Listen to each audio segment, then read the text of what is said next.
Nomor 14, transport air pada akar tumbuhan dapat melalui beberapa jalur seperti yang ditunjukkan pada gambar. Tentukan apakah pernyataan berikut ini benar atau salah. Nah, jadi untuk transport air pada akar tumbuhan itu kan dimulai dari rambut akar. Rambut akar nanti air akan masuk secara osmosis. Air masuk secara osmosis. Dari mana Kak? Dari tanah menuju ke jaringan akar, karena di dalam jaringan akar di situ selnya lebih bersifat hipertonik. Sementara untuk pada bagian tanah ini lebih bersifat hipotonik. Sehingga nanti air dari konsentrasi yang tinggi akan berpindah masuk ke konsentrasi yang dari konsentrasi yang rendah ke konsentrasi yang tinggi yang hipertonik gitu ya. Nah, itu adalah osmosis namanya. Karena kalau untuk hipotonik itu artinya kadar airnya itu banyak. Kadar airnya banyak, namun untuk kadar zat terlarutnya itu rendah, makanya dia hipo. Nah, kalau hiper kebalikannya, berarti kadar airnya rendah, sementara kadar zat terlarutnya itu tinggi, makanya dia memiliki konsentrasi yang tinggi. Zat terlarutnya ini tinggi gitu ya. Nah, kemudian nanti ketika air dia sudah masuk ke bagian rambut akar, maka dia akan melalui jalur transport ekstraselular ya. Nah, atau ekstrasilem. Yang pertama dia akan melalui bagian epidermis, kemudian masuk ke bagian korteks, dan kemudian ada di bagian endodermis. Baru nanti akan masuk menuju ke silem atau intraselular di situ ya. Nah, air yang melewati bagian epidermis, korteks dan endodermis berdasarkan jenis transportnya. Di situ ada 3 jenis ya. Yang warna merah ini berarti dia adalah melewati jalur apoplas.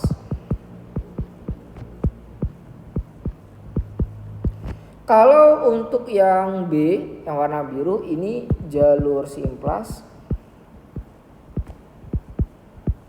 Dan untuk yang C ini adalah jalur transmembran. Nah, pada jalur apoplas air itu akan memasuki menembus celah-celah pada dinding sel. Nah, di sini airnya masuk melewati celah pada dinding sel. Karena dia melewati celah, maka tidak ada mekanisme untuk penyaringan. Tidak ada mekanisme penyaringan zat terlarut. Penyaringan zat terlarut. Kenapa demikian Kak? Karena mekanisme penyaringan ini baru akan terjadi kalau ada air melewati membran plasma. Kalau misalkan dia tidak melewati membran plasma yang bersifat selektif permeabel, maka di situ semuanya akan bisa masuk. Selektif permeabel. Nah, yang kedua, simplas, di sini untuk jalurnya itu melewati bagian celah yang disebut sebagai ini ya. Nah, ini ada saluran yang menghubungkan antara satu sel dengan sel lain, ya. Nah, kemudian nanti untuk pada bagian endodermisnya ini biasanya ada suatu penghalang. Nah, ada penghalang yang memaksakan nanti agar semua jalur memasuki satu pintu, ya. Jadi yang awalnya tadi ada yang warna merah, warna biru, warna kuning, karena ada suatu penghalang ini yang disebut sebagai istilahnya pita Kaspari. Nah, pita Kaspari yang ini sifatnya adalah impermeable atau tidak dapat ditembus apapun karena dia terdiri atas suberin dan juga lignin, gitu ya.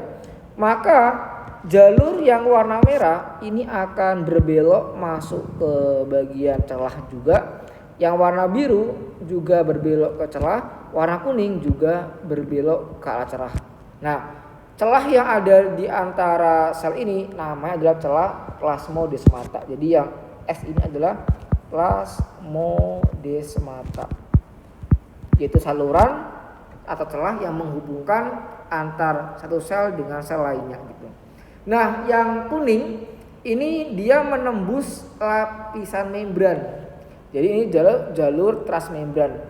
Karena dia jalur transmembran, maka untuk mekanisme filtrasinya lebih selektif dibandingkan jalur B dan jalur A.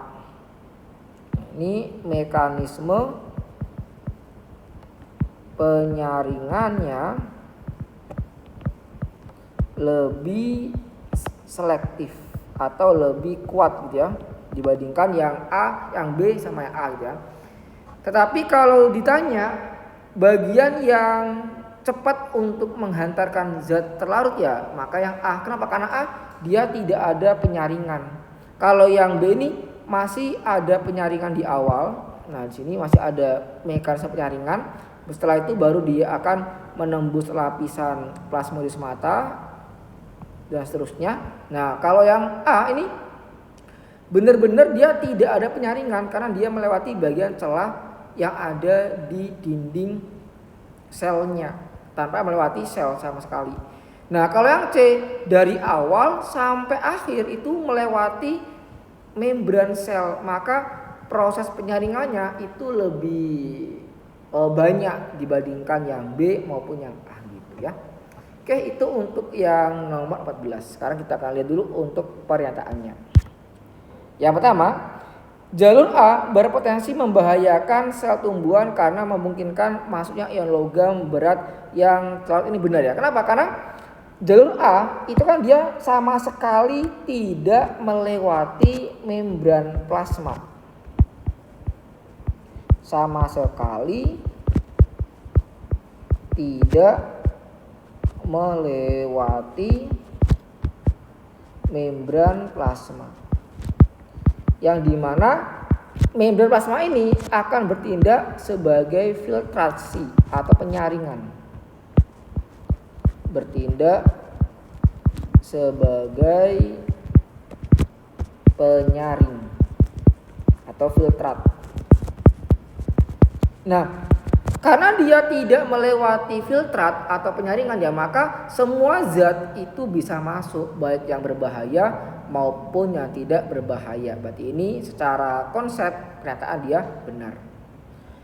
Kemudian yang B, jalur B memiliki proses penyaringan ion terlarut yang lebih baik. Nah, kalau untuk penyaringannya lebih baik, seharusnya itu ada di C. Kenapa, Kak? Karena kalau C ini adalah jalur transmembran. Jalur transmembran. Yang artinya dari awal, dari hulu sampai bagian hilir, air melewati membran sel. Melewati penyaring atau membran sel. Jadi seharusnya jalur B memiliki proses penyaringan ion terlarut yang lebih baik dibandingkan jalur ini B. Kebalikannya, ini jalur C dan jalur B kebalik itu untuk pernyataannya. Kemudian yang C, jalur C akan lebih cepat menghantarkan air ke dalam silem. Nah, kalau dia ukurannya lebih cepat, berarti ini tidak boleh ada penyaringan. Ini tidak boleh ada penghambat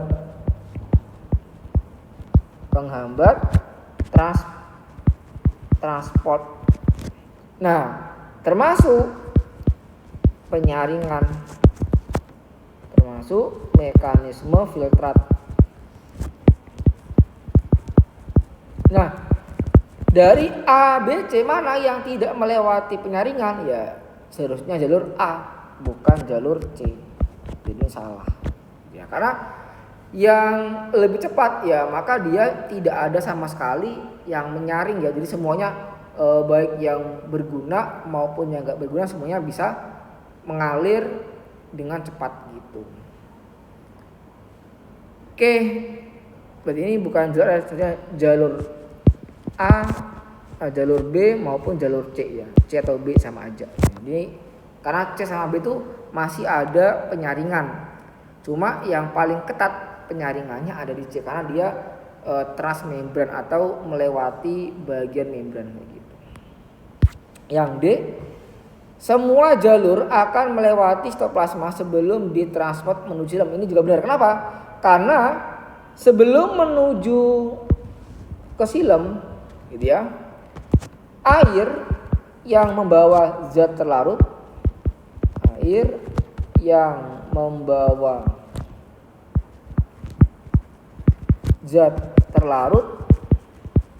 harus melewati lapisan endodermis.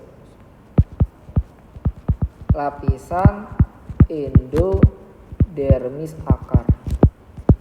Nah, pada bagian lapisan endodermis akar ini terdapat pita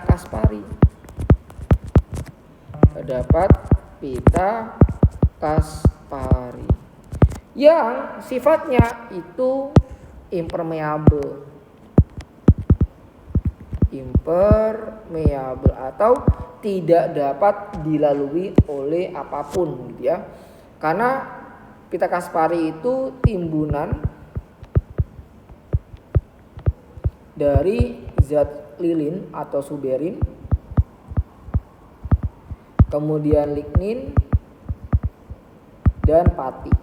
Jadi ini timbunan yang sangat kuat sehingga tidak bisa dilalui oleh apapun itu, entah itu air maupun zat, kecuali nanti dia akan diarahkan menuju ke bagian plasmodesmata, baru dia bisa mengalir ke silem. Berarti ini benar ya.